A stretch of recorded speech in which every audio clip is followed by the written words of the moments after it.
Hello my dear students, welcome to the IMB education. आज की इस वीडियो में हम कर रहे हैं क्लास 12th बायोलॉजी का chapter number 10 microbes in human welfare को NCERT बेस्ड से वन शॉट के अंदर यानी सिंगल वीडियो के अंदर ये चैप्टर हमारा कंप्लीट हो जाएगा। और साथ के साथ मैं आपको ये भी बताता रहूँगा कि किस लाइन से, किस टॉपिक से, किस ईयर में नीट में क्वेश्चन पूछा जा चुका है, ताकि आपको ये पता चलता रहे कि कौन सा टॉपिक ज़्यादा इंपॉर्टेंट और कहाँ से सबसे ज़्यादा नीट में क्वेश्चन पूछे जा चुके हैं। चैप्टर स्टार्ट होने से पहले अगर हम नीट के वेटेज की बात करें तो इस चैप्टर का जो वेटेज है वो 2 to 3 क्वेश्चन है, यानी जनरली 2 से लेकर 3 क्वेश्चन इस चैप्टर से आते हैं।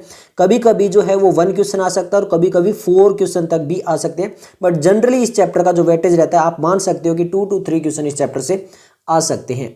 तो चलिए स्टार्ट करते हैं। इस चैप्टर के अंदर हम टॉपिक्स की बात करें तो यह है माइक्रोब्स इन हाउस होल्ड, फिर इंडस्ट्रियल में, फिर सीवेज ट्रीटमेंट में, फिर प्रोडक्शन ऑफ बायोगैस में, बायो कंट्रोल में और बायो फर्टिलाइजेशन के अंदर जो भी माइक्रोब्स होते हैं उनके बारे में हम पढ़ेंगे।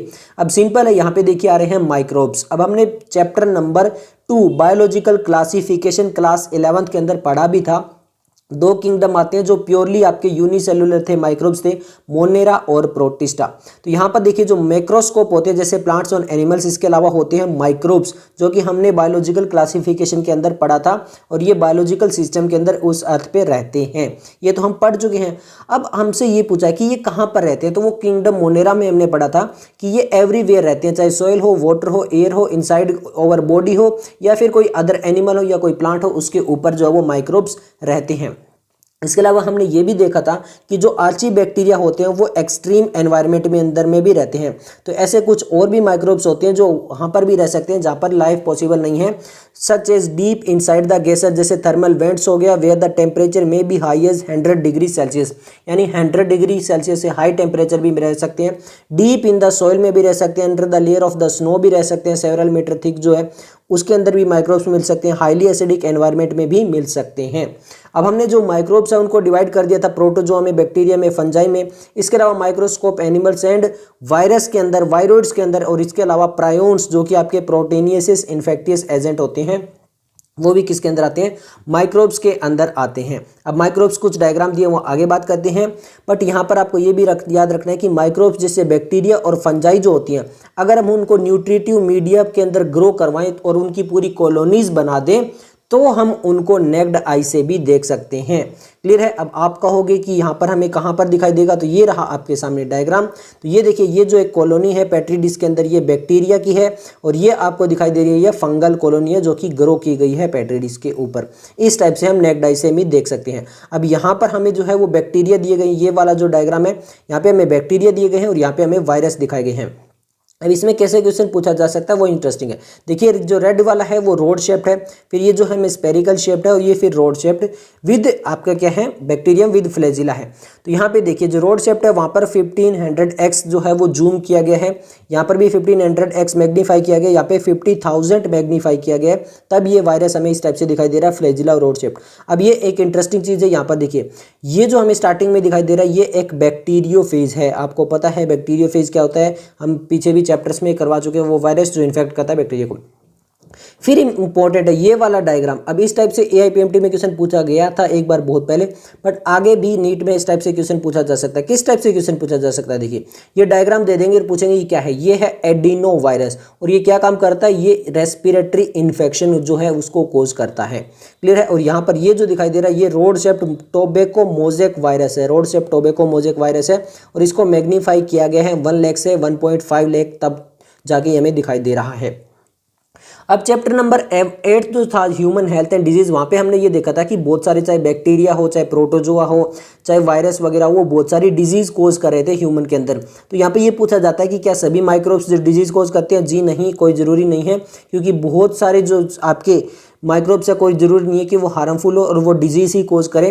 कुछ ऐसे माइक्रोब्स भी होते हैं जो ह्यूमन के लिए यूजफुल भी होते हैं अलग अलग चीज़ों के अंदर, और उन्हीं के बारे में हम बात करेंगे।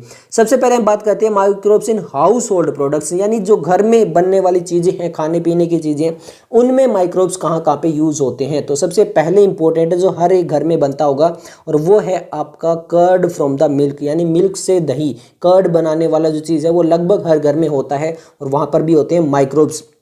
कौन कौन से माइक्रोब्स, जैसे आपका लैक्टोबैसिलस और other commonly called lactic acid bacteria, यानी जो लैक्टोबैसिलस प्रॉपर्टी वाले जो अदर माइक्रोब्स हो सकते हैं और लैक्टोबैसिलस हो सकते हैं, जिनको हम लैक्टिक एसिड बैक्टीरिया भी बोलते हैं। ये क्या करते हैं, ये मिल्क को कन्वर्ट करते हैं किसके अंदर, कर्ड के अंदर। अब आप कहोगे ये कैसे करते हैं, तो जब यहाँ पर आपको पता है कि बैक्टीरिया क्या करेगा, ग्रो करेगा यानी डिवाइड करेगा। ये डिवाइड करके अपने बहुत सारे नंबर जो है वो इंक्रीज कर लेगा। जब ये बहुत सारे इंक्रीज कर लेगा उसके बाद में ये प्रोड्यूस करेगा एसिड। अब ये जो एसिड होगा ये क्या करेगा, कोएगुलेट कर देगा, पार्शियली डाइजेस्ट कर देगा मिल्क प्रोटीन को, यानी जो मिल्क के अंदर जो प्रोटीन है उसको पार्शियली डाइजेस्ट करके कोएगुलेट कर देगा। क्लियर है। तो यहाँ पे ये सेमी जो सॉलिड स्टेट होती है उस टाइप पे आप में देखते हो कर्ड उस टाइप से आ जाता है। और यहाँ पर फिर क्या होगा, आप कहोगे कि हम इसको कैसे स्टार्ट कर सकते हैं, यानी मिल्क को कर्ड करने में कैसे स्टार्ट होगा। तो यहाँ पर क्या होगा, सिंपल कर्ड लीजिए, एक छोटे से अमाउंट में उसके फ्रेश मिल्क के अंदर डाल दीजिए।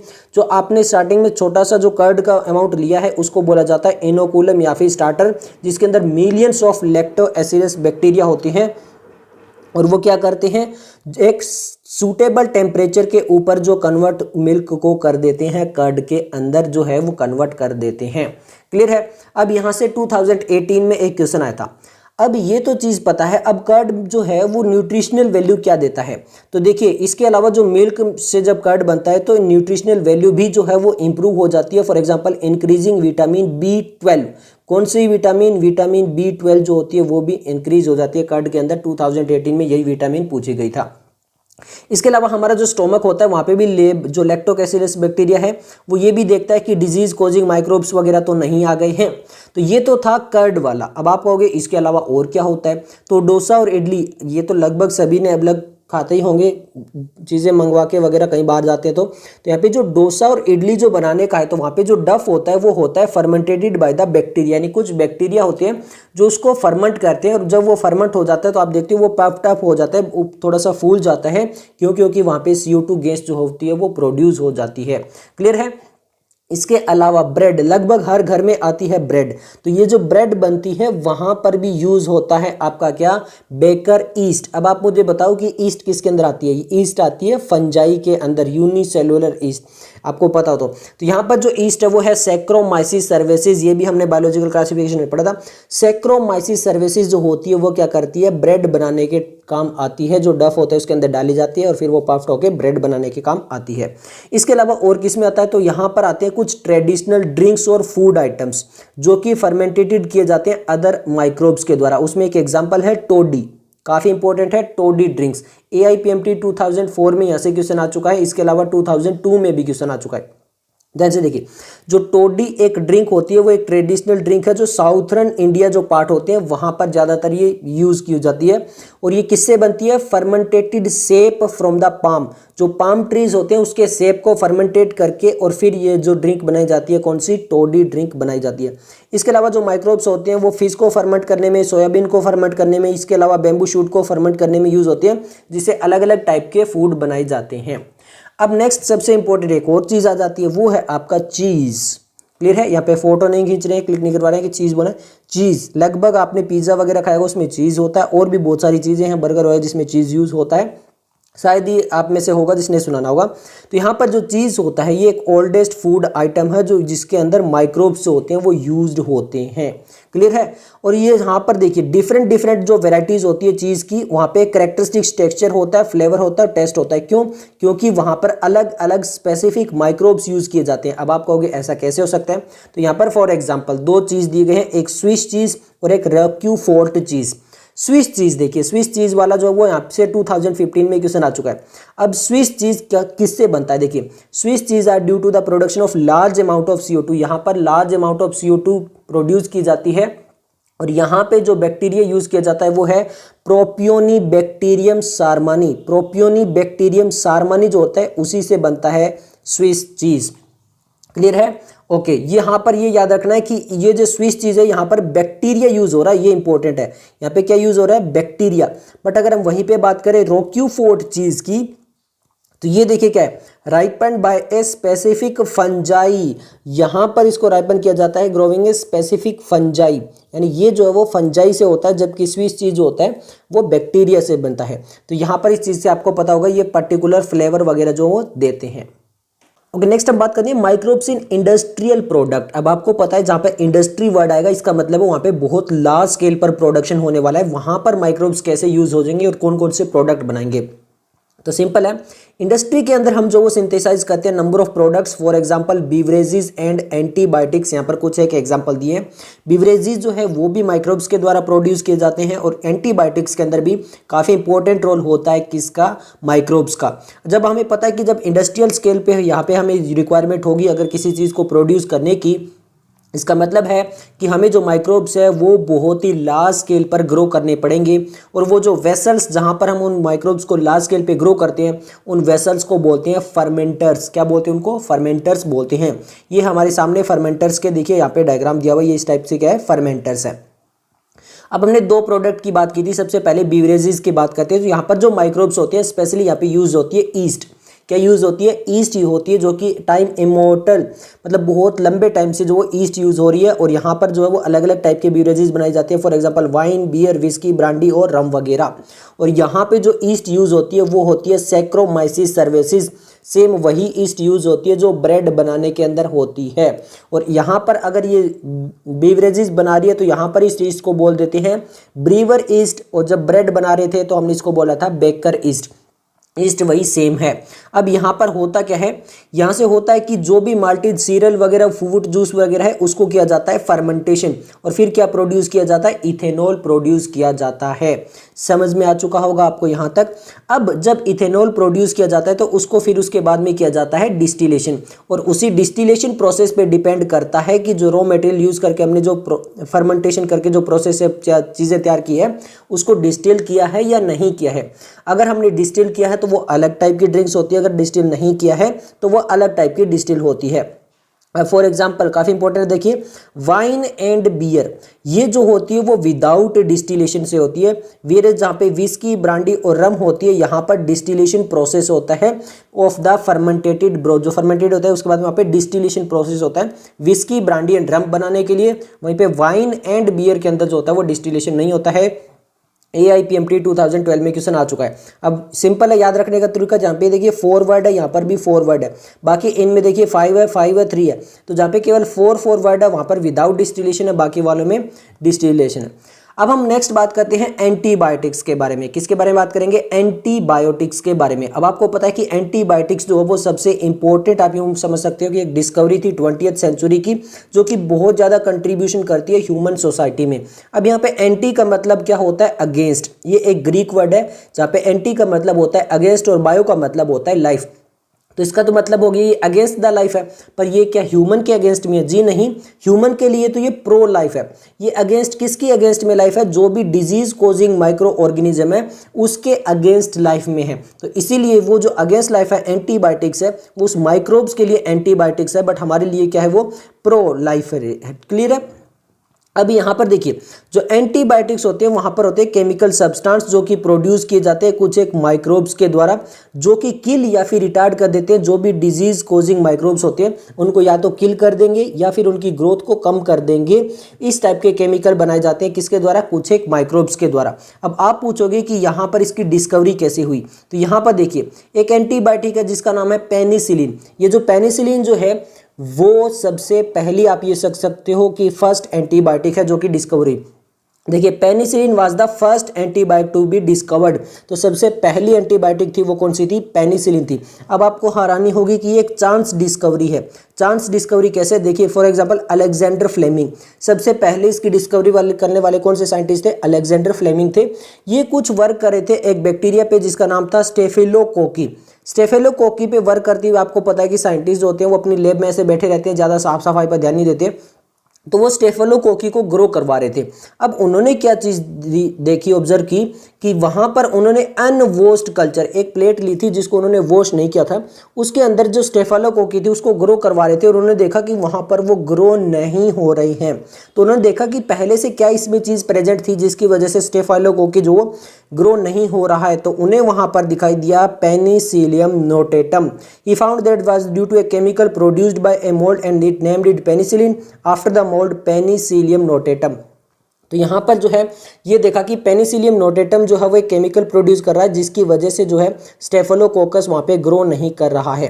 पर क्या इन्होंने वो एंटीबायोटिक बना दी थी? जी नहीं, इन्होंने केवल ये बताया था कि पेनिसिलियम नोटेटम पे स्टेफिलोकोकस वगैरह ग्रो नहीं करता, यानी इस टाइप से कुछ एक जो बैक्टीरिया वगैरह है वो ग्रो नहीं कर पाते हैं। तो फिर इसका जो फुल पोटेंशियल है एज एन अफेक्टिव एंटीबायोटिक ये कब एस्टेब्लिश हुआ? तो जो एक एंटीबायोटिक है पेनिसिलिन, उसका जो फुल इफेक्टिव एंटीबायोटिक है वो एस्टेब्लिश किया अर्नस्ट चेन एंड होवार्ड फ्लोरे ने बाद में। और ये काफ़ी ज़्यादा इंपॉर्टेंट एक्सटेंसिवली यूज हुई अमेरिकन सोल्जर को वाउंडेड को ठीक करने में वर्ल्ड वॉर 2 के दौरान। और इसकी डिस्कवरी के लिए ये हमारे अलेक्जेंडर, अर्नस्ट चेन और हार्वर्ड फ्लोरे तीनों को यहाँ पर मिला नोबेल प्राइज कब? 1945 के अंदर। Clear? After penicillin other antibiotic जो थी उनको भी प्योरीफाई करके और अदर माइक्रो ऑर्गेनिज्म से निकाला गया, और एंटीबायोटिक जो है वो ग्रेटली इंप्रूव हुई हमारी कैपेसिटी को, और कुछ ऐसी डिजीज जो काफ़ी डेडली थी जिनके अंदर पहले डेथ हो जाती थी उनको क्योर करने में काफ़ी हेल्प हुई। जैसे प्लेग हो गया, वुफिम कफ जिसको काली खांसी बोलते हैं, डिप्थीरिया जिसको कलकोटू बोलते हैं, और लेप्रोसी जिसको कुष्ठ रोग बोलते हैं।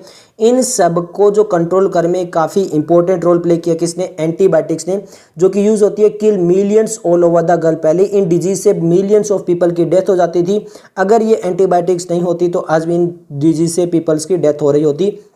तो काफ़ी इंपॉर्टेंट रोल प्ले किया। नेक्स्ट आता है हमारा जो टॉपिक है वो है chemicals, enzymes and other bio active molecule, जहाँ पे माइक्रोब्स का रोल आता है। और यही इस चैप्टर का मोस्ट इंपॉर्टेंट टॉपिक है।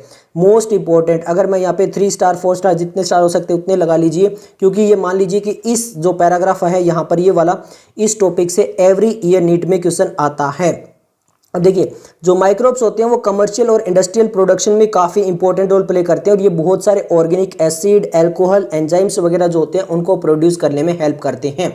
अब ये जो हमारा एसिड वाला पोर्शन है कि कौन कौन से एसिड बनाते हैं, यहीं से हमारा अगर मैं बात करूं तो AIPMT 2000, फिर उसके बाद में 2011 में, फिर नीट 2013 में, 15 में, 16 में, 17 में, 19 में, 20 में और 2021 में यहाँ से क्वेश्चन आ चुके हैं कि कौन कौन सा एसिड बनाते हैं। इसलिए मैंने कहा था कि मोस्ट इंपॉर्टेंट है ये। अब देखिए कौन कौन से एसिड प्रोड्यूस किए जाते हैं ऑर्गेनिक एसिड इंडस्ट्री के अंदर। सबसे पहले आता है एस्परजिलस नाइजर, ये एक फंगस है जो कि सिट्रिक एसिड को प्रोड्यूस करती है, यानी इंडस्ट्री के अंदर सिट्रिक एसिड प्रोड्यूस करवाना है तो वहाँ पे एस्परजिलस नाइजर का यूज होता है, और ये याद रखना है ये फंगस है। उसके अलावा एसिटोबैक्टर एसिड, ये एक बैक्टीरिया है जिसके द्वारा एसिटिक एसिड जो होता है वो प्रोड्यूस किया जाता है। नेक्स्ट आता है क्लोस्ट्रीडियम ब्यूटाइलिकम, ये एक बैक्टीरिया जिसके द्वारा ब्यूटाइरिक एसिड जो होता है वो प्रोड्यूस किया जाता है। एंड लास्ट आता है लैक्टोबैसिलस, ये एक बैक्टीरिया जिसके द्वारा लैक्टिक एसिड प्रोड्यूस किया जाता है।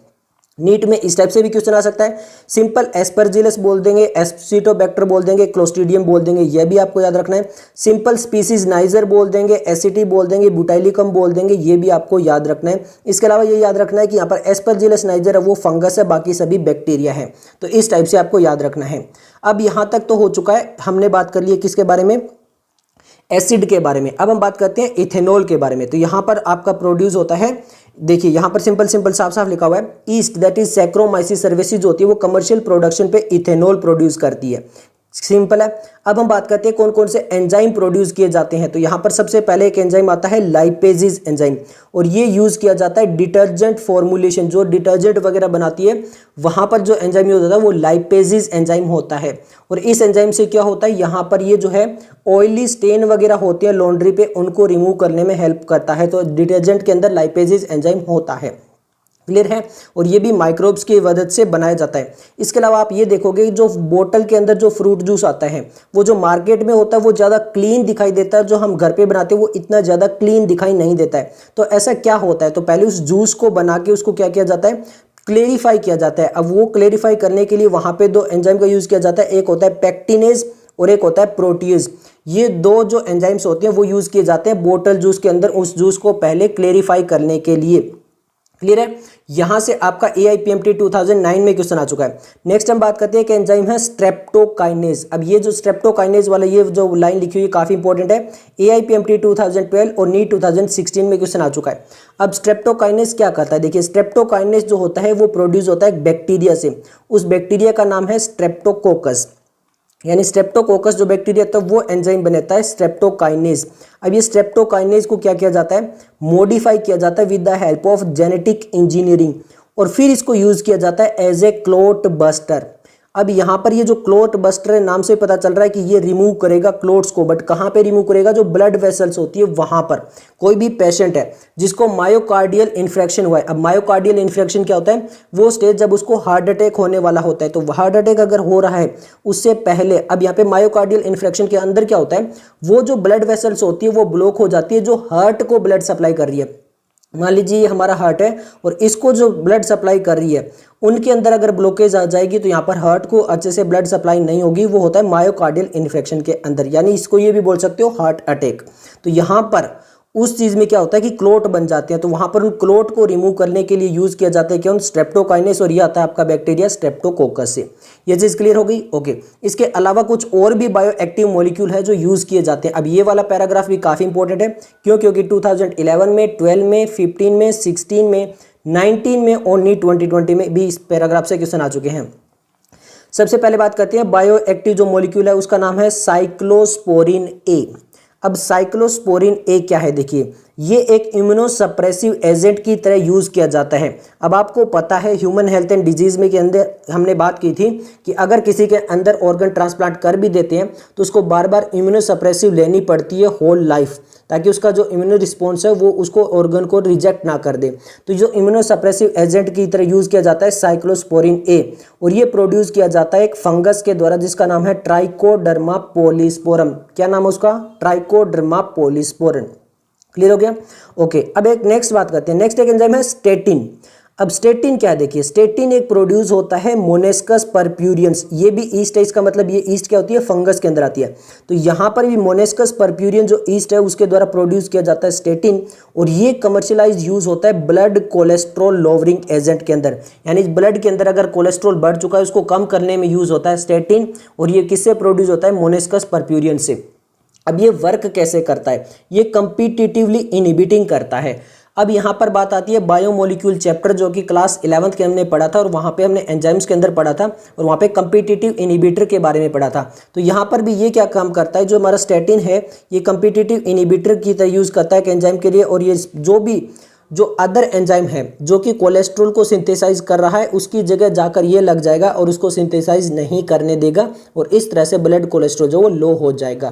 तो आपको यहाँ तक चीज़ें क्लियर हो चुकी होगी, और ये सबसे इंपॉर्टेंट टॉपिक था, मैंने आपको बता दिया इस चैप्टर का, जहाँ पे लगभग आप मान सकते हो कि हर साल एक क्वेश्चन आता है।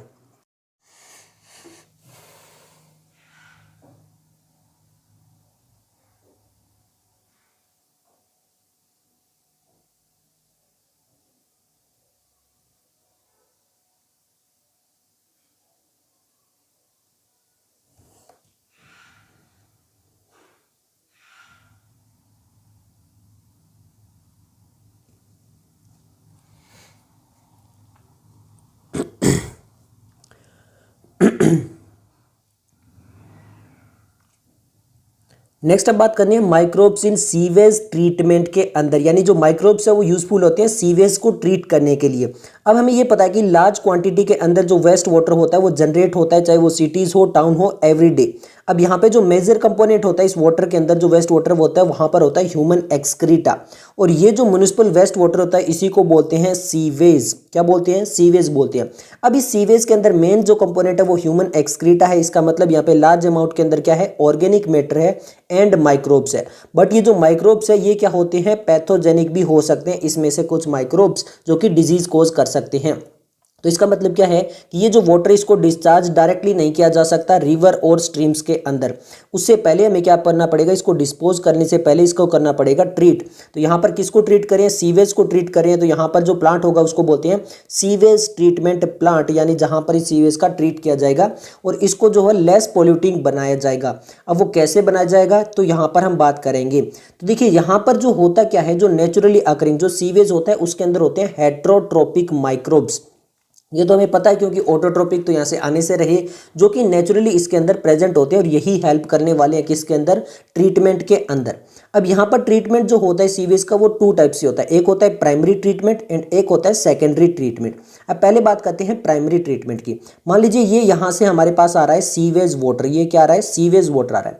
तो सीवेज वाटर में सबसे पहले क्या करेंगे, हम लगा देंगे फिल्टर मेम्ब्रेन इस टाइप से। ये मान लीजिए हमारी फिल्टर मेम्ब्रेन है। अब फिल्टर मेम्ब्रेन में क्या होगा, जो भी लार्ज पार्टिकल पार्टिकल्स होंगे उनको फिजिकली हम क्या कर लेंगे, रिमूव कर लेंगे। चाहे वो लार्ज होता है स्मॉल पार्टिकल हो, चाहे आपके जैसे पॉलिथीन वगैरह हो गए, कोई पत्थर वगैरह, कुछ ऐसी चीज़ें जो है जो फिजिकली रिमूव की जाती है उसको फिल्ट्रेशन के थ्रू यानी यहाँ पे फिल्टर कर लेंगे। क्लियर है। उसके बाद में क्या होगा, यहाँ पर इस सीवेज ट्रीटमेंट को आगे भेजा जाएगा और यहाँ पर एक टैंक होगा और इस टैंक को हम बोलेंगे क्या, सेडिमेंटेशन टैंक। क्या बोलेंगे इसको, सेडिमेंटेशन टैंक बोलेंगे। अब यहाँ पर ये आ गया सेडिमेंटेशन टैंक। अब यहाँ पर हम इस वाटर को कुछ टाइम के जब रखेंगे तो यहाँ पर क्या होगा, जो इसके अंदर अभी जो आपके कुछ एक चीज़ें रह चुकी है वो क्या हो जाएगी, सेडिमेंट हो जाएगी। जैसे सॉइल वगैरह हो गई, स्मॉल पेबल्स वगैरह हो गए, वो यहाँ पर नीचे सेडिमेंट हो जाएगी यानी धीरे धीरे नीचे बैठ जाएगी। तो यहाँ पर ये जो सेडिमेंट हो जाएगी इसको क्या बोलेंगे, सेडिमेंटेशन बोलेंगे, यानी सेडिमेंट्स यहाँ पे बच गया है। क्लियर है। और यही जो नीचे बैठ चुका है इसी को हम बोलेंगे प्राइमरी स्लज भी। इसको क्या बोलेंगे, प्राइमरी स्लज भी बोलेंगे, जो नीचे बैठ चुका है। अब बाकी जो ऑर्गेनिक मटेरियल है वो आपका अभी भी इस वाटर के अंदर क्या है, प्रेजेंट है। तो ये जो ऊपर वाला जो सेडिमेंट बैठा है नीचे, जिसके प्राइमरी स्लज बोल रहे हैं, इस प्राइमरी स्लज के ऊपर वाला जो वाटर है जिसके अंदर ऑर्गेनिक मटेरियल अभी भी जो है वो कंप्लीटली क्या है, डिसोल्व है, इसको बोला जाएगा सुपरनेटेंट। इस वाटर को क्या बोला जाएगा, सुपरनेटेंट बोला जाएगा। और फिर क्या होगा, ये जो पूरा प्रोसेस है जहाँ पे हमने फिल्टर किया है और सेडिमेंट किया है, क्या किया, दो काम किया, एक फिल्टर किया, एक सेडिमेंट किया है। और यहाँ से सेडिमेंट जो है उसमें प्राइमरी स्लज जो उसको बाहर निकाली है और बाद में जो हमारा सुपरनेटेंट जो बचा जहाँ पे ऑर्गेनिक मटेरियल अभी भी डिसोल्व है उसको आगे भेजा जाएगा और वहाँ से स्टार्ट होगा हमारा सेकेंडरी ट्रीटमेंट। तो प्राइमरी ट्रीटमेंट आपको समझ में आ चुका होगा, फिल्टर कर लो और सेडिमेंट कर लो। और यहाँ पे जो सेडिमेंट करने के बाद में जो नीचे चीज़ें बैठ जाएगी सॉइल वगैरह वो प्राइमरी स्लज के अंदर आ जाएगी, जो ऊपर ऑर्गेनिक मटेरियल वाला है वो सुपरनेटेंट के अंदर आ जाएगा और सेकेंडरी ट्रीटमेंट करेंगे हम सुपरनेटेंट का। ये लिखा हुआ देखिए, दीज ट्रीटमेंट बेसिकली इन्वॉल्व होता है physical removal of the particle, चाहे लार्ज हो चाहे स्मॉल हो, सीवेज के अंदर। यहाँ पे दो प्रोसेस होते हैं, फिल्ट्रेशन एंड सेडिमेंटेशन। अब होता क्या देखिए, removed in the stage, initially क्या होता है, फ्लोटिंग डिब्राइज हो गए, जैसे बड़ी बड़ी चीजें हो गई उनको हम क्या करेंगे, फिल्टर कर लेंगे। ये चीज क्लियर हो गई। देन द ग्रीट, जो सॉइल हो गए, स्मॉल पेबल हो गए, उनको हम सेडिमेंट कर लेंगे। ये चीज़ क्लियर हो गई। तो हमारे दो प्रोसेस किए थे, एक फिल्टर किया था और एक सेडिमेंट किया था। अब ये जो पूरा सॉलिड वाला जो था वो नीचे बैठ गया था, ये हमारा सेडिमेंटेशन टैंक है। इसमें जो ये नीचे बैठ चुका था वो कहलाएगा प्राइमरी स्लज। और सुपरनेटेंट जो है, यहाँ पर जो ऊपर वाला जो ये वाटर बच गया था जहाँ पे ऑर्गेनिक जो डिसॉल्व, वो क्या था हमारा सुपरनेटेंट। और इसको बोलते हैं ई फ्लुएंट। इसको क्या बोलेंगे, ई फ्लुएंट भी बोलेंगे। और ये ई फ्लुएंट जो है वो आगे जाएगा कहाँ पे, सेकेंडरी ट्रीटमेंट के अंदर। ये लिखा देखिए, the E fluent from the primary settling tank जो है वहाँ से हम किसके में भेज देंगे, taken for the secondary treatment. अब यहाँ पे पूछा जा सकता है कि कौन सी चीज़ जो वो सेकेंडरी में लेके जा सकते हैं, तो ये चीज़ आपको 2017 में ये आ गया था कि प्राइमरी स्लज क्या होता है, तो ये आपको पता होना चाहिए। ओके, नेक्स्ट हम बात करते हैं सेकेंडरी ट्रीटमेंट प्लांट के बारे में। सेकेंडरी ट्रीटमेंट प्लांट के अंदर मान लीजिए यहाँ पर हम बता देते हैं, यहाँ पर देखिए मैं यहाँ पे आपको बता रहा हूँ कि यहाँ पर 3 टैंक बना लेते हैं। एक हमारा ये टैंक हो गया पहला, क्लियर है। इसको हम बोलेंगे एरिएशन टैंक। क्या बोलेंगे इसको, एरिएशन टैंक बोलेंगे। इसको क्या बोलेंगे, एरिएशन टैंक। फिर हम एक और टैंक बना लेते हैं, क्या बना लेते हैं, एक और टैंक बना लेते हैं, इसको बोलेंगे सेटलिंग टैंक। ये हमारा हो गया सेटलिंग टैंक और ये हमारा हो गया एरिएशन टैंक। क्लियर है। ओके, अब यहाँ पर ये हमारे पास क्या आ गया था, ई फ्लुएंट। कहाँ से आया था ई फ्लुएंट, ये जो प्राइमरी ट्रीटमेंट प्लांट था वहाँ से आ गया। अब इसके अंदर हम क्या करेंगे, इसके अंदर हम जो है वो एरोबिक बैक्टीरिया ग्रो करेंगे। कौन से, एरोबिक बैक्टीरिया ग्रो करेंगे। यहाँ पर एयर साथ में पंप करते रहेंगे, जब एयर पंप करते रहेंगे तो यहाँ पर एयर मिलती रहेगी और जो एरोबिक बैक्टीरिया उनकी ग्रो होती रहेगी। अब ये जो एरोबिक बैक्टीरिया है, एरोबिक बैक्टीरिया यहाँ पर प्लस फंजाई के साथ में मिलेंगे, फंजाई जो फिलामेंट होते हैं उसके साथ में मिलेंगे और बना लेंगे किसको, फ्लोक्स को। ये जो फ्लोक्स है ये किस में बन रहा है, इसी पहले वाले एरिएशन टैंक के अंदर बन रहा है। अब ये जो फ्लोक्स बने हैं, जो बैक्टीरिया थे एरोबिक बैक्टीरिया, वो फंजाई के साथ में मिलकर क्या बने हैं, फ्लोक्स बने हैं। अब ये यहाँ पर जो ऑर्गेनिक मेटल है उसको कंज्यूम करना स्टार्ट कर देंगे। और आपको भी पता है यहाँ पर ये जो बैक्टीरिया वो क्या कर रहे हैं, जो ऑर्गेनिक मटेरियल है इसके अंदर उसको कंज्यूम कर रहे हैं। अब जब हम फूड खाते हैं तो वहाँ पर आता है रेस्पिरेशन। इसका मतलब क्या, रेस्पिरेशन में हमें किस चीज़ की रिक्वायरमेंट होती है, ऑक्सीजन की। ऑक्सीजन को यूज़ करते हैं, CO2 को रिलीज करते हैं। तो यहाँ पर भी क्या होगा, यहाँ पर जो भी ऑक्सीजन होगी वो यहाँ पर रिक्वायरमेंट होगी। क्यों, क्योंकि ऑर्गेनिक मटेरियल जो है वो एरोबिक बैक्टीरिया उसको कंज्यूम कर रहे हैं। तो यहाँ पर कितनी ऑक्सीजन की रिक्वायरमेंट होगी उसको बोलते हैं बीओडी, यानी बायोकेमिकल ऑक्सीजन डिमांड, यानी कितनी डिमांड है। अगर ज़्यादा ऑर्गेनिक मटेरियल है उसका मतलब और ज़्यादा डिमांड होगी ऑक्सीजन की, क्योंकि उतनी ही ज़्यादा ऑक्सीजन की रिक्वायरमेंट होगी। तो जितना ज़्यादा ऑर्गेनिक मटेरियल होगा यानी जितना ज़्यादा वेस्ट मटेरियल होगा वहाँ पर उतनी ही ज़्यादा बीओडी होगी। और अगर बीओडी कम है यानी ऑक्सीजन की डिमांड कम है, इसका मतलब वहाँ पर ज़्यादा जो है वो ऑर्गेनिक मटेरियल नहीं है, क्योंकि जितना ज़्यादा खाओगे आप रेस्पिरेशन के लिए उतनी ज़्यादा ऑक्सीजन की रिक्वायरमेंट होती है। उसी टाइप से क्लियर है। फिर यहाँ पर जब काफ़ी कम हो जाता है, बीओडी जब कम हो जाता है, तो इसी वाटर को आगे जो है वो ट्रांसफ़र किया जाता है। अब यहाँ पर ट्रांसफ़र करने के बाद में वही चीज़ होगी जो सेडिमेंटेशन टैंक में हो रही थी, जहाँ पर प्राइमरी स्लज बन रहा था। अब यहाँ पर क्या होगा, वापिस यहाँ पर वही चीज़ होगी, सेडिमेंटेशन किया जाएगा। यहाँ पर ये जो फ्लोक्स वगैरह बने थे, बैक्टीरिया वगैरह थे, ये नीचे आ जाएंगे। क्या आ जाएंगे, ये नीचे सेडिमेंट कर जाएंगे। और ऊपर जो वाटर है उसको तो बाहर रिलीज कर दिया जाएगा, थोड़ा बहुत डिसइंफेक्ट करके बाहर रिवर वगैरह में रिलीज कर दिया जाएगा। अब ये जो फ्लोक्स बचा है इसको हम बोलते हैं क्या, एक्टिवेटेड स्लज। क्या बोलते हैं इसको, एक्टिवेटेड स्लज। इसको बोला जाएगा एक्टिवेटेड स्लज। पहले वाले को क्या बोल रहे थे, प्राइमरी स्लज, और जो सेकेंडरी में बना है इसको क्या बोलेंगे, एक्टिवेटेड स्लज। अब इसका छोटा सा पार्ट जो होता है ना वो तो हम वापिस यहाँ पे डाल देते हैं, जो ये वाला एरिएशन टैंक है ना इसमें वापस डाल देते हैं, ताकि ये एरिएशन वाले बैक्टीरिया यहाँ पे प्रेजेंट रहते रहें। और बाकी जो ये फ्लोक्स बचा है इसको हम भेजेंगे एनएरोबिक स्लज डाइजेस्टर के अंदर। यहाँ पर होंगे एनएरोबिक बैक्टीरिया। क्लियर है। दोबारा बता देता हूँ, ये चीज़ समझ में आ चुकी है। ये हमारा एरिएशन टैंक था, फिर उसके बाद में ये हमारे पास में सेडिमेंटेशन टैंक था। यहाँ पर वापस वो सेडिमेंटेशन वाला बचा और ये वाला जो था उसको ट्रीट करके डिसइंफेक्ट करके रिवर वगैरह में रिलीज कर दिया गया। ये हमारे पास एक्टिवेटेड स्लज का इसका छोटा सा पार्ट निकाल कर वापस यहाँ डाल दिया। बाकी जो मेजर पार्ट है 99% जो वाटर है इसको हमने भेज दिया कहाँ पे, ये वाला जो है इसको बोलते हैं एनएरोबिक स्लज डाइजेस्टर। और यहाँ पर हमारे पास होंगे एनएरोबिक बैक्टीरिया। देखिए यहाँ पर हमारे पास एरिएशन में एरोबिक बैक्टीरिया था, यहाँ पे एनएरोबिक। अब ये जो इसमें जितने भी बैक्टीरिया और वो फंजाई वाला फ्लोक्स आया है मेनली, इसको क्या कर देंगे, ये कंज्यूम करना स्टार्ट कर देंगे। और यहाँ पर जो है वो कुछ गैसेस बनेगी, उसको हम बोलेंगे बायोगैस। क्लियर है। इस टाइप से यहाँ पर ये प्रोसेस चलता रहता है। तो ये जो प्रोसेस है जहाँ पे एरिएशन टैंक आता है, सेडिमेंटेशन टैंक आता है आपका, और एनएरोबिक स्लज डाइजेस्टर आता है, ये सब कुछ क्या है, ये आपके आते हैं किसके अंदर, सेकेंडरी ट्रीटमेंट में। यही देखिए लिखा हुआ है। जो प्राइमरी इफ्लुएंट है उसको पास कर दिया जाता है लार्ज एरिएशन टैंक। मैंने बता दिया था कि पहला वो एरिएशन टैंक आया था। क्लियर है। वहां पर क्या होता है, देखिए constantly agitating mechanically air is pumped into it. मैंने बताया था कि वहां पर बार बार एयर जो वो पंप करते रहेंगे। इससे क्या होगा, वाइग्रस ग्रोथ हो जाएगी, useful aerobic microbes into flocs. जो एरोबिक माइक्रोब्स है उनकी ग्रोथ होती रहेगी, और वो जो माइक्रोब्स है वो ग्रो करके क्या बनाएंगे, फ्लोक्स में कन्वर्ट होंगे। अब फ्लोक्स क्या होता है, देखिए लिखा हुआ है, masses of bacteria associated with fungal filament. तो मैंने बता दिया था कि यहाँ पे बैक्टीरिया और फंजाई जो मिल जाएंगे तो वो कन्वर्ट हो जाएगा किसमें, फ्लोक्स में। और ये एक मैश लाइक स्ट्रक्चर बना लेंगे किसके अंदर, एरिएशन टैंक के अंदर। ये मैंने आपको बता दिया था। क्लियर है। जब यहाँ पर ये ग्रो करते रहेंगे तो ये माइक्रोब्स है वो कंज्यूम करेंगे major part of the organic matter. मैंने बता दिया था, क्योंकि इनको जितना ज़्यादा डिवाइड करेंगे, जितनी ज़्यादा चीज़ें बढ़ जाएगी तो उतनी ही ज़्यादा ऑर्गेनिक मटेरियल जो है उसको क्या करेंगे, फीड करेंगे। और उस टाइम पे रेस्पिरेशन हो रही होगी तो उतनी ज़्यादा ऑक्सीजन की डिमांड बढ़ जाएगी। तो अब यहाँ पर significantly reduce the BOD, biochemical oxygen demand. Organic material को जो है वो कंज्यूम कर रहे हैं। तो एक इंपॉर्टेंट चीज लिखिए, अब यहाँ पर लिखा है reduce the biochemical oxygen demand.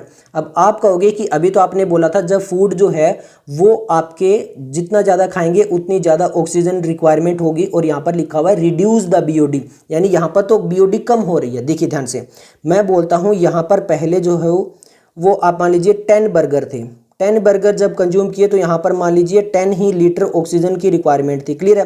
अब जब 99 ये कंज्यूम करते जा रहे हैं 50 बर्गर रह गए, तो अब ऑक्सीजन की डिमांड भी कितनी हो जाएगी, 50 लीटर रह जाएगी, क्योंकि यहाँ पे ऑर्गेनिक बाकी तो खा चुके हैं, यानी 50 बर्गर तो यहाँ पे खाया जा चुका है, अब 50 रह गए। तो यहाँ पर धीरे धीरे बीओडी कम होगी, यानी ऑक्सीजन की डिमांड कम होती रहेगी जैसे जैसे ऑर्गेनिक मटेरियल कंज्यूम होता रहेगा। इसीलिए बोला गया है।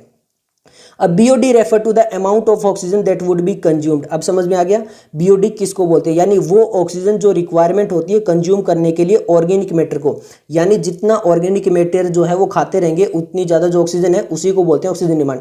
इन 1 litre of water were oxidised by bacteria. Clear हो गया होगा अब आपको। ओके, अब यहाँ पर देखिए the sewage treat is treated till the BOD is reduced, जब तक बीओडी कम नहीं हो जाता। अब मान लीजिए मैंने वही बताया था कि पहले 100 बर्गर थे तो 100 लीटर जो है वो आपकी ऑक्सीजन की डिमांड थी। अब मान लीजिए यहाँ पर 1 या 2 बर्गर रह गए तो अब ऑक्सीजन डिमांड जो है वो 1 लीटर या 2 लीटर ही रह गई ऑक्सीजन की डिमांड। तो इससे पता चल गया कि ऑक्सीजन की अभी ज़्यादा जो है वो रिक्वायरमेंट नहीं है, मतलब काफ़ी हद तक जो ऑर्गेनिक मेटल था वो डिजोल्व हो चुका है या मतलब कंज्यूम हो चुका है। अब इसमें इतना ज़्यादा ऑर्गेनिक मेटल नहीं बचा तो अब उसको आगे भेजा जा सकता है। The BOD test measure the rate of uptake of oxygen by microorganism in a sample of water and thus indirectly BOD is measure of the organic matter. यानी बीओडी को मेजर कर लो तो ऑर्गेनिक मैटर मेजर हो जाता है कि कितना ज़्यादा बचा है उसमें। अगर बीओडी यानी ऑक्सीजन की डिमांड अब भी ज़्यादा है बायोकेमिकल के अंदर तो यहाँ पर का मतलब ऑर्गेनिक मैटर अब भी उसमें बहुत ज्यादा है। लिखा हुआ है the greater is the BOD more is it's polluting potential, यानी जितना ज्यादा पॉल्यूटिंग होगा उतनी ज्यादा यहाँ पर चीजें होगी। अब ये जो फ्लॉक्स वाला है यहाँ से हमारा AIPMT 2011 में क्वेश्चन आ चुका है। अब यहाँ तक तो समझ में आ चुका होगा। ये सारा कुछ तो चल रहा था एरिएशन टैंक में, जो हमने पहला टैंक बताया था, ये पूरा प्रोसेस उसमें चल रहा था। उसके बाद में हमने सेडिमेंटेशन टैंक भेजा था। यहाँ पर अब देखिए वंस द बीओडी और the waste water reduce significantly the effluent is passed into the settling tanks. यानी यहाँ पे ये जो सेडिमेंटेशन टैंक है इसको बोला सेटलिंग टैंक्स। यहां पर क्या होगा देखिए the bacterial flocs are allowed to sediment. अब यहां पर जो ये टैंक है यहाँ पर ये जो नीचे है वो फ्लोक्स आ जाएंगे, इनको बोलेंगे सेडिमेंट हो जाइए। सेडिमेंट मतलब नीचे बैठ जाइए और बाकी जो वाटर उसको डिसइंफेक्ट करके बाहर रिलीज कर देंगे। और अब ये जो फ्लोक्स बचा इसको बोलेंगे देखिए दिस सेडिमेंट जो होता है वो कहलाता है एक्टिवेटेड स्लज। अब समझ में आ चुका होगा ये हमारा कौन सा टैंक है, सेटलिंग टैंक्स, और यहाँ पर ये जो सेडिमेंट हो चुका है ये क्या कहला रहा है, एक्टिवेटेड स्लज। अब देखिए a small part of the activated sludge, यानी क्योंकि यहाँ पर वो सारे बैक्टीरिया जो ग्रो करे थे इसको वापस एरिएशन टैंक में भेज दिया जाएगा ताकि वापस वहां पर जो वो एक इनकूलम की तरह काम कर सके। जैसे मिल्क को अगर कर्ड में कन्वर्ट करता था, थोड़ा सा हम मिल्क के अंदर जो है वो कर्ड डाल देते थे तो वो सुबह तक पूरा कर्ड बन जाता था, उस टाइप से। तो वो इनकूलम की तरह काम करेगा और जो बाकी रिमेनिंग मेजर पार्ट है उसको पंप्ड कर दिया जाएगा लार्ज टैंक जिनको बोलते हैं एनएरोबिक स्लज डाइजेशन। यही मैंने बोला था, ये एरिएशन टैंक हो गया, ये सेडिमेंटेशन टैंक या फिर सेटलिंग टैंक हो गया। और फिर आपका यहाँ पे एक टैंक बताया था जहाँ पे एनएरोबिक स्लज डाइजेशन है और यहाँ पर हमारे पास जो बैक्टीरिया है वो ग्रो करते हैं एनएरोबिकली। क्लियर हो चुका होगा। ये वाला यहाँ पर जो पोर्शन था हमारा एक्टिवेटेड स्लज वाला काफी इंपॉर्टेंट है, AIPMT 2012 और नीट 2020 में क्वेश्चन आ चुका है। और जो हमारा ये वाला पोर्शन है बायोगैस वाला पोर्शन, यहाँ से 2011 और 2014 में क्वेश्चन आ चुका है। देखिए अब एनएरोबिक स्लज डाइजेस्ट समझ में आ चुका होगा, जहाँ पे एनएरोबिक बैक्टीरिया है वो डाइजेस्ट कर लेंगे बैक्टीरिया और फंजाई को। यहाँ पर जो स्लज के अंदर वही तो बैक्टीरिया फंजाई थी उसको डाइजेस्ट कर लेंगे और डाइजेशन के बाद में क्या होगा वो एक गैसेज बनाएंगे। अब कौन कौन सी गैसेज है वही इंपॉर्टेंट है। पहली है मीथेन, सबसे मेन इंपॉर्टेंट जो गैस होती है वो मीथेन है। देन है हाइड्रोजन सल्फाइड एंड देन है हमारे पास कार्बन डाइऑक्साइड। ये तीन गैस होती है यहाँ पर जो बनती है और ये जो गैसेज होती है ये बनाती है बायोगैस। ये तीनों गैसेज ही पूछी जा चुकी है 2014 के अंदर। और फिर यहाँ पर सोर्स ऑफ एनर्जी जो इनफ्लेमेबल होती है, इसमें मेन कौन सी होती है, मीथेन इनफ्लेमेबल होती है। क्लियर हो गया। ओके, अब यहाँ पर ये जो इफ्लुएंट है सेकेंडरी ट्रीटमेंट का generally release to the natural water bodies like river and stream, वो मैंने आपको बता दिया था। अब यहाँ पर ये एरियल व्यू वगैरह आपको दिया हुआ है, इससे हमें क्या ज़्यादा आप देख सकते हो अगर आपके समझ में आ रहा है। अब देखिए यहाँ पे millions of gallons of waste water जो था वो यहाँ पर पूरे ग्लोब के अंदर जो है इस मेथड के द्वारा यहाँ पर उसको कंज्यूम किया जाता था, मतलब काफ़ी ज़्यादा उसको लेस पोल्यूटिंग बनाया जाता है। अब एक इंपॉर्टेंट है देखिए, have been practice for more than a century, अब इसको 100 साल से ज़्यादा हो चुका है। Almost all part of the world में ये लगभग है। Till date no man made technology has been able to rival the microbial treatment. जो सीवेज के अंदर जो माइक्रोब्स ट्रीटमेंट करते हैं उसका अभी तक कोई निचोड़ यानी उसका सेम कोई अल्टरनेट अभी तक नहीं मिला है, इतना ज़्यादा बेस्ट है ये अभी तक का। क्लियर है। अब जैसे जैसे अर्बनाइजेशन बढ़ रहा है तो सीवेज भी बढ़ रहा है और उसकी वजह से यहाँ पर हमें क्या रिक्वायरमेंट हो रही है, सीवेज ट्रीटमेंट प्लांट्स की रिक्वायरमेंट हो रही है। बट उतने ज़्यादा इनफ अमाउंट के अंदर जो है वो सीवेज ट्रीटमेंट प्लांट जो है वो नहीं बढ़ रहे हैं और इसकी वजह से क्या हो रहा है, जो अनट्रीटेड सीवेज होता है उसी को डायरेक्टली जो डिस्चार्ज कर दिया जाता है रिवर्स के अंदर और उसी की वजह से हमारी रिवर्स ज़्यादा पॉल्यूशन हो रही है, वाटर बोर्न डिजीज वगैरह हो रही है। अब यहाँ पर बोला गया कि ministry of environment and forest ने इनिशिएट किया था गंगा एक्शन प्लान और यमुना एक्शन प्लान, जिसके अंदर इन दोनों रिवर को जो है वो लेस पोल्यूटिंग बनाया था और ज़्यादा से ज़्यादा कोशिश की गई थी कि इसके आसपास हम क्या लगाएंगे, सीवेज ट्रीटमेंट प्लांट लगाएंगे ताकि ट्रीटेड सीवेज ही केवल इन नदियों के अंदर रिवर्स के अंदर जो वो डिस्चार्ज हो पाए। बट आपको पता है कि हमारी गवर्नमेंट कितनी ज़्यादा एफिशिएंट है और कितना अच्छा वर्क करती है, कितना ज़्यादा करप्शन है नहीं हमारी गवर्नमेंट में, बिल्कुल वो आप सबको बिल्कुल पता है प्रैक्टिकली कैसा काम होता है।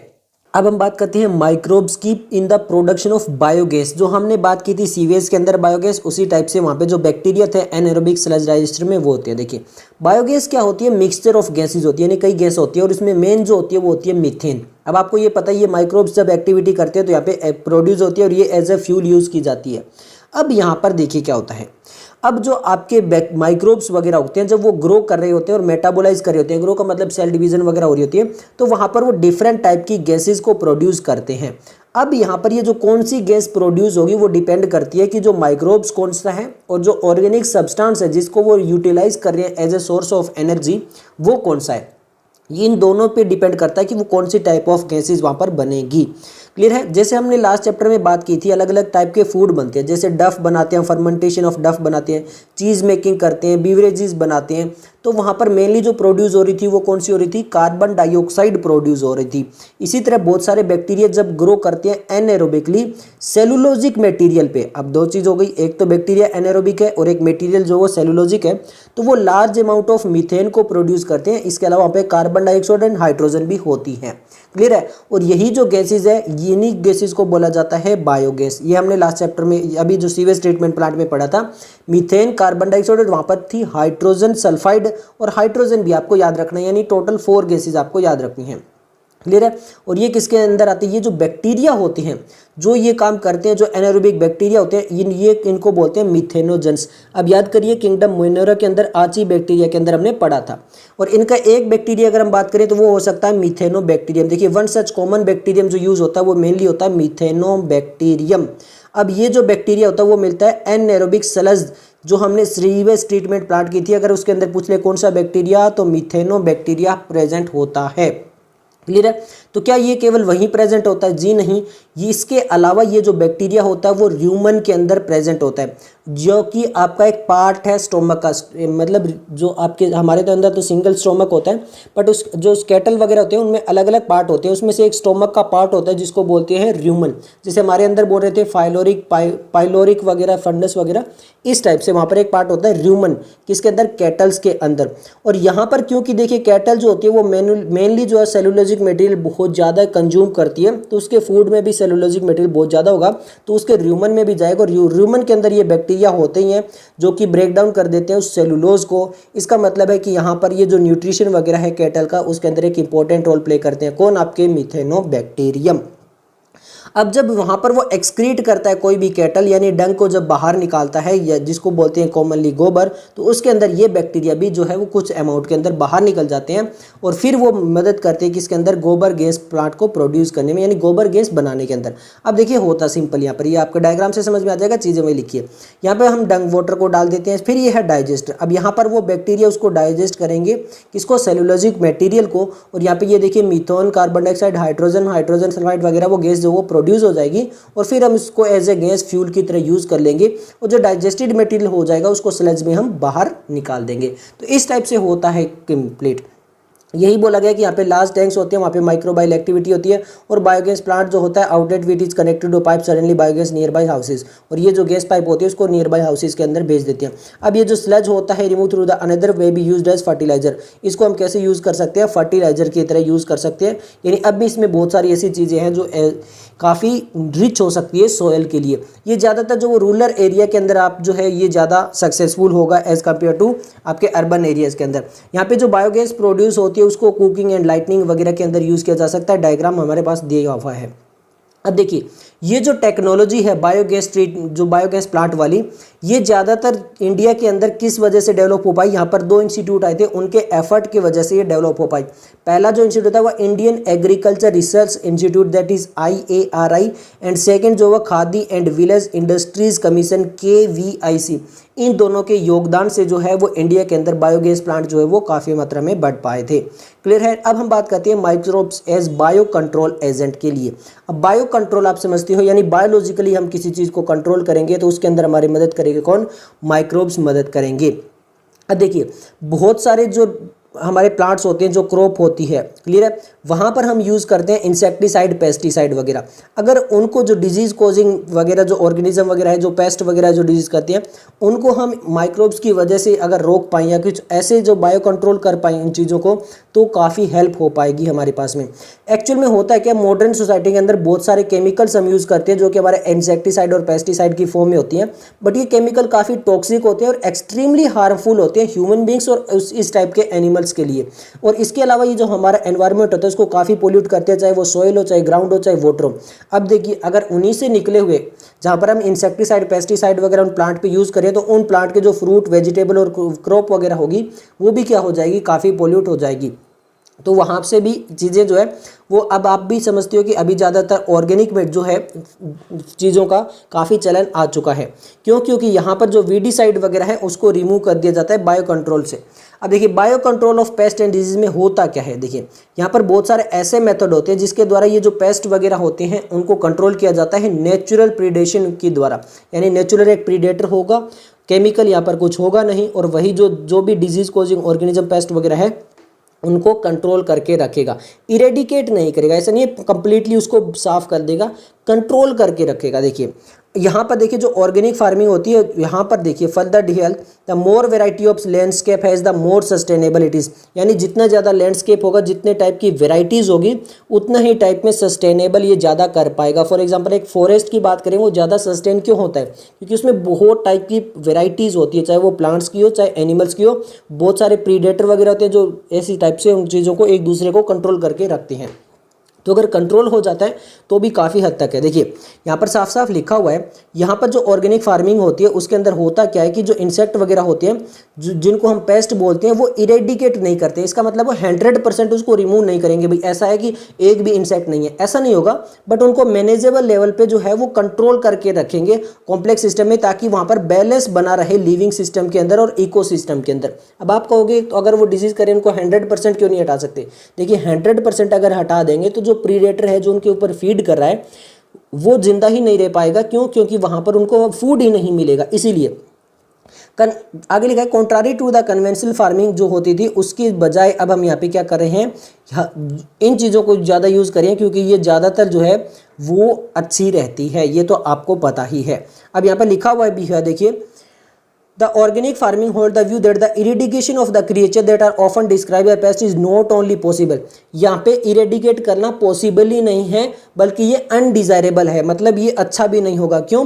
फॉर विदाउट देम, अगर वहाँ पर वो पूरी तरह से जो इंसेक्ट वगैरह हैं, अगर वो नहीं होंगे तो बेनिफिशियल जो प्रीडेटर है जो उनको कंट्रोल कर रहे हैं, एंड पैरासिटिक जो इंसेक्ट है विच डिपेंड अपॉन देम, जो उनके ऊपर डिपेंड कर रहे हैं फॉर फूड के लिए और होस्ट के लिए, तो वो भी सर्वाइव नहीं कर पाएंगे। इसीलिए उनको कंप्लीटली इरेडिकेट नहीं किया जाता है, बल्कि बायो कंट्रोल, कंट्रोल का समझते हो ना, इरेडिकेट नहीं करें, कंट्रोल करें हैं, जिसकी वजह से क्या हो जाएगा, will greatly reduce over dependence on the toxic chemical and pesticide. और उसकी वजह से भी जो केमिकल और पेस्टिसाइड है उन पे हमारी जो अप्रोच है वो काफ़ी कम हो जाएगी। ये चीज़ आपको समझ में आ चुकी होगी। अब यहाँ पर देखिए इंपॉर्टेंट पार्ट क्या है बायोलॉजिकल फार्मिंग का। यहाँ पर ये चीज़ होती है कि various life form that inhabit the field, predator as well as pest and also their life cycle pattern of feeding and habitat they prefer। तो इन सब चीज़ों का ध्यान रखना पड़ता है कि कौन से हैबिट में वो ग्रो हो सकते हैं, किसके लिए कौन सा प्रीडेटर होगा, कौन से प्रीडेटर के लिए कौन सा पेस्ट होगा, उनकी लाइफ साइकिल कैसी होती है, उनका पैटर्न कैसा होता है, किस फूड पे डिपेंड करते हैं। तो ये सब कुछ पता होगा तभी हम जो है वो अप्रोप्रिएट उनको बायो कंट्रोल कर पाएंगे। तो यहाँ पर कुछ एक एग्जांपल दिए हुए हैं, काफ़ी इंपॉर्टेंट है, बट उससे पहले मैंने शायद आपको चीज़ें नहीं बताई है। एक दो क्वेश्चन कहाँ से आए हुए हैं वो मैं बता देता हूँ। सबसे पहले यहाँ पे बात कर लेते हैं मिथेनोबैक्टीरियम, ये वाला, ये आपकी गैसेज मिथेनोबैक्टीरियम वाला। यहाँ से आपका AIPMT 2007 में, 10 में, 11 में, 12 में, 15 में और नीट 2019 में क्वेश्चन आ चुका है, यानी काफ़ी इंपॉर्टेंट था ये। नेक्स्ट अगर हम बात करें यहाँ पर, तो अब यहाँ से क्वेश्चन आने स्टार्ट होते हैं नीट के अंदर। कहाँ से? यहाँ से, जो कि हम बात करेंगे कौन कौन से बायो कंट्रोल एजेंट्स हैं वहाँ से। सबसे पहले बात करते हैं यहाँ पर बीटल्स की। जैसे आपने देखा होगा रेड एंड ब्लैक, मान लिया आपने ऐसे एक बीटल देखा होगा, ऐसे करके होता है वो, ठीक है, छोटा सा, और उसके ऊपर वो रेड होता है और उसके ऊपर ऐसे ब्लैक ब्लैक डॉट होते हैं। इस टाइप से एक बीटल होता है। यहाँ पर ये पूरे ब्लैक होते हैं और ये बाकी रेड होता है, उसको बोलते हैं लेडी बर्ड। इसके अलावा एक ड्रैगन फ्लाइज होता है, आपने ऐसे टाइप से देखा होगा, कभी बारिश वगैरह का मौसम हो जाता है तो इस टाइप से एक यहाँ पर इस टाइप से उसके पंख होते हैं, इस टाइप से। और ऐसी आपने एक बीटल देखी होगी जो काफ़ी लेंथी होती है और ऐसे टाइप से बारिश वगैरह के मौसम में ज़्यादा होती है, जब रेनी सीजन वगैरह होता है तो इसको तो हम बोलते हैं लेडी बर्ड, और ये जो हमारी वाली इसको बोलते हैं ड्रैगन फ्लाइज। क्लियर है, जो लेंथ में ज़्यादा लेंगे इसको बोलते हैं ड्रैगन फ्लाइज। तो ये दोनों काफ़ी यूजफुल होती है। जो आपकी लेडी बर्ड है वो एफिड्स को कंट्रोल करती है, जबकि जो ड्रैगन फ्लाई है वो मॉस्किटोज को कंट्रोल करती है। क्लियर हो गया। यहाँ पर जो लेडी बर्ग है वो किसको कंट्रोल करेगी, एफिड्स को। ड्रैगन फ्लाई किसको कंट्रोल करती है, आपके मॉस्किटो को। अब ये काफ़ी इंपॉर्टेंट है क्योंकि यहाँ से आपका नीट 2019 और नीट 2020 में क्वेश्चन आ चुका है। एक तो ये पोर्शन है, एक अगला एग्जांपल है माइक्रोबायल बायो कंट्रोल, और यहाँ पर हम यूज़ करते हैं बटरफ्लाई के कैटरपिलर को कंट्रोल करने के लिए। अब जो बटरफ्लाई का जो कैटरपिलर होता है उसको कैसे कंट्रोल किया जाता है, उसको एक बैक्टीरिया है जिसका नाम है बेसिलस थ्रंजाइनेसिस। इसको मेनली बोलते हैं BT, बी मतलब बेसिलस, टी मतलब थ्रंजाइनेसिस। ये एक बैक्टीरिया होता है, इसको यूज़ किया जाता है। मेनली डिटेल हम इसको बायोटेक्नोलॉजी के अंदर भी पढ़ेंगे, बट फिर भी देख लीजिए। यहाँ पर ये जो बैक्टीरिया होता है ये सैकेट्स मतलब छोटे छोटे पाउच में मिलते हैं, और फिर यहाँ पर ड्राइड पाउच के अंदर मिलते हैं। इसको वाटर के अंदर मिक्स किया जाता है और फिर स्प्रे कर दिया जाता है वल्नरेबल प्लांट्स में। यहाँ पे लगता है कि वो ऐसे प्लांट्स जहाँ पर जो कैटरपिलर है बटरफ्लाई का वो उनको नुकसान पहुँचा सकता है। फॉर एग्जाम्पल ब्रासिकेस एंड जो फ्रूट ट्रीज वगैरह होते हैं जिनको वो नुकसान पहुँचा जाता है, वहाँ पर डाल दिए जाते हैं। अब ये जो आपके BT है बेसिलस थ्रंजाइनेसिस बैक्टीरिया, ये क्या करेंगे, ये बैक्टीरिया जो है वो इंसेक्ट उसको ईट करेगा और फिर ये उसके लार्वा के अंदर चले जाएंगे। क्लियर है, और लार्वा में जाके ये टॉक्सिन को रिलीज करेंगे और वहाँ पे जो लार्वा था वो मर जाएगा, यानी उसकी डेथ हो जाएगी। और इस तरह से ये जो बैक्टीरिया है ये क्या करते हैं, जो कैटरपिलर होता है उसको किल कर देते हैं, यानी उसको कंट्रोल कर देते हैं। बट इंपॉर्टेंट चीज़ क्या है, but leave the other insect unharmed. बाकी जो अदर जितने भी इंसेक्ट है वो अनहार्म रहते हैं, यानी उनको कोई भी जो है वो चीज़ें फेस नहीं करनी पड़ती, उनका कुछ भी नहीं होता, वो नॉर्मल अपनी लाइफ साइकिल में चलते रहते हैं। इसीलिए काफ़ी इंपॉर्टेंट है। और इसी का डेवलपमेंट हुआ था मेथड ऑफ जेनेटिक इंजीनियरिंग के अंदर लास्ट डिकेड और सो में। और यहाँ पे साइंटिस्ट ने क्या किया, ये जो बेसिलस थ्रंजाइनेसिस के जो टॉक्सिन जीन थे इनको डायरेक्टली प्लांट में ही जो है वो इंसर्ट कर दिया। बायोटेक्नोलॉजी के अंदर पढ़ेंगे। और उसकी वजह से क्या हुआ, ये जो प्लांट थे वही रजिस्ट हो गए इस टाइप के इंसेक्ट से, और जो प्लांट थे उनको फॉर एग्जाम्पल BT कॉटन, यानी उस कॉटन के अंदर जो BT डाल दिया तो वो बोल दिया BT कॉटन। चैप्टर नंबर 12 के अंदर नेक्स्ट चैप्टर हम पढ़ेंगे भी। क्लियर है, ओके। अब हम बात करते हैं और कौन कौन से हो सकते हैं।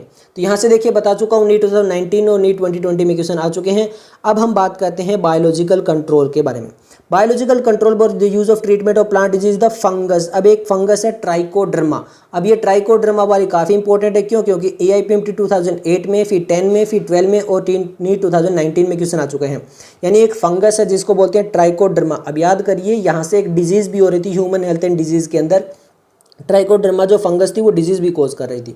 ट्राइकोडर्मा स्पीसीज, जो ट्राइकोडर्मा की स्पीसीज है वो फ्री लिविंग फंजाई है, और वो ज़्यादातर मिलती है रूट इकोसिस्टम के अंदर। जो प्लांट की रूट होती है उसके अंदर मिलती है ट्राइकोडर्मा।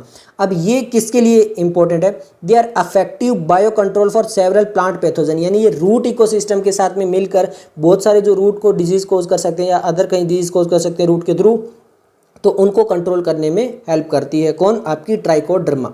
क्लियर है। नेक्स्ट हम बात करते हैं वायरसेस के बारे में, और यहाँ पर आता है आपका बैक्यूलो वायरस। बैक्यूलो वायरस वाला भी काफ़ी इंपॉर्टेंट है क्योंकि नीट 2019 और नीट 2020 में यहाँ से क्वेश्चन आ चुके हैं। अब देखिए ये जो आपके बैक्यूलो वायरस होते हैं वो इंसेक्ट, ये होते हैं आपके पैथोजन। क्या होते हैं, पैथोजन। और किस पे अटैक करते हैं, इंसेक्ट और जो अलग अर्थ्रोपोडा होता है, मतलब इंसेक्ट को डिजीज कर देंगे, अर्थ्रोपोडा को डिजीज कर देंगे, और उस डिजीज होने के बाद में यहाँ पे ऐसा तो है नहीं कि इंसेक्ट का कोई डॉक्टर आएगा और उसका इलाज कर देगा। डिजीज होगी फिर उसके बाद में क्या हो जाएगी, इनकी डेथ हो जाएगी। तो यहाँ पर बहुत सारे बैक्यूलो वायरस होते हैं वो इंसेक्ट एंड अदर एर्थ्रोपोडा को डिजीज कोज करते हैं। मेजॉरिटी ऑफ द बैक्यूलो वायरस होते हैं जो बायो कंट्रोल में यूज होते हैं वो आते हैं जीनस न्यूक्लियो पॉलीहेड्रोवायरस। अब देखिए बैक्यूलो जो वायरस है वो एक टाइप का ग्रुप का वायरस है, जैसे हमने पढ़ा था राइनो वायरस। क्लियर है, तो इस टाइप से ये एक बैक्यूलो वायरस ग्रुप है, इसके अंदर बहुत सारे वायरसेस आते हैं। उसमें से एक जीनस आता है न्यूक्लियो पॉलीहेड्रोवायरस। क्या आता है, न्यूक्लियो पॉलीहेड्रोवायरस जीनस आता है। अब इस जीनस के अंदर भी बहुत अलग अलग स्पीसीज मिल जाएगी, बट यहाँ पर मेनली जो न्यूक्लियो पॉलीहेड्रोवायरस क्या है, उसका जीनस है। अब ये जो वायरस होते हैं ये एक्सीलेंट कैंडिडेट है स्पीसीज स्पेसिफिक के लिए, नैरो स्पेक्ट्रम के लिए। अब ये क्या होता है देखिए, मतलब मान लीजिए यहाँ पर 10 स्पीसीज है ऑफ द इंसेक्ट। क्लियर है, 1 2 3 4। और हमें मान लो ये सेकेंड नंबर वाला जो इंसेक्ट है इसी को इरेडिकेट करना, तो यहाँ पर स्पेसिफिक होता है, मतलब ये केवल इसी टाइप के जो स्पीसीज वाले जो इंसेक्ट होंगे केवल उन्हीं को कंट्रोल करेगा। अदर जो स्पीसीज वगैरह होंगी उनको ये कुछ भी नहीं करेगा, अनहार्म रखेगा, उनको कोई भी हार्म नहीं करेगा। तो इसीलिए स्पीसीज स्पेसिफिक होते हैं, मतलब एक कंप्लीटली स्पीसीज होगी, उसी के ऊपर ये जो है वो पैथोजन होंगे। और नैरो स्पेक्ट्रम आप समझ सकते हो, ब्रॉड स्पेक्ट्रम वो होता है कि सभी को इरेडिकेट करना, मतलब वहाँ पर 10 इंसेक्ट के 10 को निपटा दिया, फाइल निपटा दी उनकी, तो वो होता है ब्रॉड स्पेक्ट्रम। नैरो का मतलब है 10 में से केवल एक स्पेसिफिक कर रहा है, तो वो नैरो स्पेक्ट्रम के अंदर आता है। कौन? आपका न्यूक्लियो पॉलीहेड्रोवायरस, जो कि बैक्टीरियोवायरस के अंदर आता है जीनस। अब यहाँ पर non negative impact on the plant and mammal and bird and fish and non target insect, तो इसीलिए बोला कि ये बाकी चीज़ों पे इफेक्ट नहीं डालता है। This is specially desirable when beneficial insect are been conserve to aid an overall integrated pest management. अब इंटीग्रेटेड पेस्ट मैनेजमेंट यानी केवल स्पेसिफिक पेस्ट को ही जो है वहाँ से बाहर निकालना है, या फिर कोई इकोलॉजिकल सेंसिटिव एरिया है उसको ट्रीट करना है, तब उस टाइम पे इस टाइप की चीज़ें यूज होती है। क्लियर है? लास्ट टॉपिक है माइक्रोब्स एज बायो फर्टिलाइजर्स। अब हमें पता है कि प्लांट को फर्टिलाइजर्स भी चाहिए, यानी जो सोइल को फर्टिलिटी प्रोवाइड करे और न्यूट्रिशन जो वो प्लांट्स को मिलता रहे, वो भी काफ़ी इंपॉर्टेंट होता है। वहाँ पर भी अभी रिसेंट टाइम में बहुत सारे केमिकल यूज़ हो रहे हैं, तो उनकी जगह हम क्या यूज़ कर सकते हैं? बायोलॉजिकल जो चीज़ें हैं जो न्यूट्रिशन में प्रोवाइड करते हैं वही चीज़ें यूज़ कर सकते हैं, वो आते हैं बायो फर्टिलाइजर में। अब लिखा हुआ है प्रेजेंट डे की जो लाइफस्टाइल है वहाँ पे एनवायरमेंटल पोल्यूशन जो वो मेजर कोज है, और यहाँ पर हम करते हैं किसका यूज़? केमिकल फर्टिलाइजर्स जो है वो काफ़ी अमाउंट में बढ़ रही है। तो अब हमें किसकी रिक्वायरमेंट है? ऑर्गेनिक फार्मिंग की। यहाँ पर क्या होगा? जो ओवर यूज केमिकल फर्टिलाइजर है वहाँ पर लार्ज प्रेशर है to switch on the organic farming, और ऑर्गेनिक फार्मिंग में यूज होता है किसका? बायो फर्टिलाइजर्स का, यानी वो फर्टिलाइजर्स जो बायोलॉजिकली जो है वो हमारे एनवायरनमेंट में प्रेजेंट है, जिनको हम यूज़ कर सकते हैं। Bio fertilisers are organism that enrich the nutrient quality of the soil, यानी बायो फर्टिलाइजर्स के अंदर वो ऑर्गेनिज्म आते हैं जो सोयल की न्यूट्रिएंट क्वालिटी को इन्हेंस करते हैं। मेन सोर्स हो सकते हैं बायो फर्टिलाइजर्स के कौन से? बैक्टीरिया, फंजाई और साइनोबैक्टीरिया, यानी बैक्टीरिया, फंजाई और साइनोबैक्टीरिया जो मेनली आपके किसके अंदर आते हैं? बायो फर्टिलाइजर्स में आते हैं, जो इसके अंदर। क्लियर है? अब यहाँ पे देखिए, you have study about the root leguminous plant formed by the symbiotic association of rhizobium.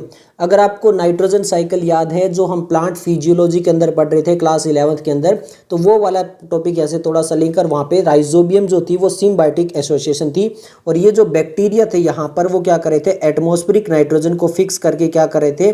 Organic form के अंदर, एमोनिया के अंदर जो उसको कन्वर्ट करे थे, और फिर जो वो प्लांट के द्वारा यूज हो रहा था एज ए न्यूट्रिएंट। और जो अदर बैक्टीरिया होते हैं जो नाइट्रोजन को फिक्स करते हैं while free living in the soil, उसमें आते हैं एजोस्पाइरिलम और एजोटोबैक्टर।